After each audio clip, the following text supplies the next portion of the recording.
Joining me right now is Kansas Senator and Senate Energy Committee member Roger Marshall. Senator, thanks so much for being here. Finally, we've got this conversation active about banning Russian imports. You introduced legislation last week that calls on the White House to ban all U.S. imports of Russian oil. Tell me about that bill, and do you think, what are the odds that they'll actually go for this in the White House?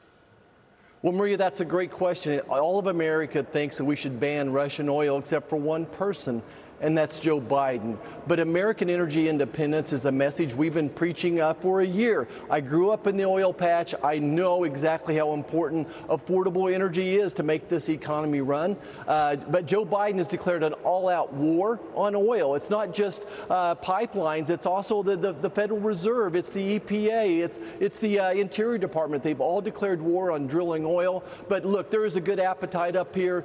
Joe Manchin stepping up once again. You talk about a profile and encourage Joe Manchin stepping up to help lead the Democrats. But the president's going to have to admit his mistake for once and let us turn this policy around.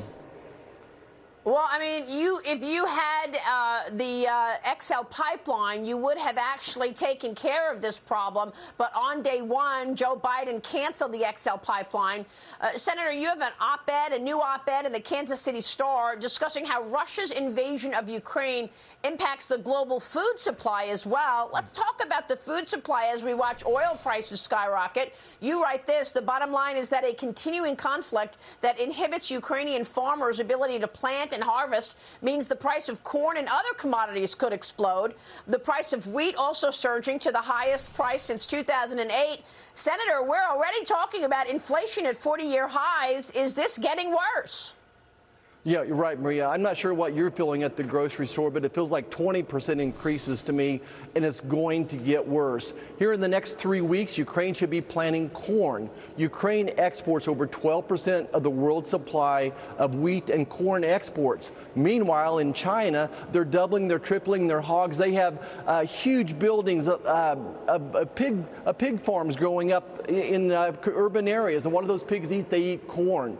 And beyond that, about almost half of the world's supply, a third of the world's supply of wheat and corn come through the Black Sea as well. And finally, fertilizer prices are doubling and quadrupling. Nitrogen-based fertilizers are made from natural gas as well. So this is driving up the cost of production for the American farmer. And then additionally, one of the leading exporters in the world can't even get their corn crop in the ground. Senator, what does the legislative calendar look like this week? What should we expect in terms of actual business done this week?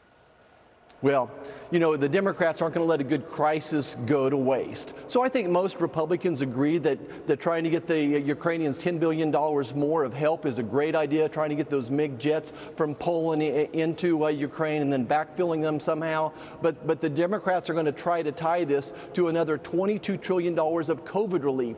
They're sitting on over $100 billion that they haven't used, but they want more, and then they're going to tie it to the omnibus. So it's very frustrating that we can't carve this piece of the puzzle out and vote on it today. And evidently, the Democrats cannot walk and chew gum at the same time. So it's been a frustrating couple of weeks up here.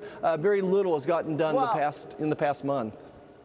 I mean, Senator, we spoke a couple of weeks ago and you had a bill. You wanted to reverse and end this emergency around COVID, and you were expecting Joe Biden to actually say, yes, the emergency is over, and yet he extended it. Right. So this is the difference between Joe Biden and President Zelensky. One person says does what they say they're going to do, and the other one says one thing but does to another. Joe Biden wants to use this crisis as an opportunity to borrow more money to expand his big government socialism.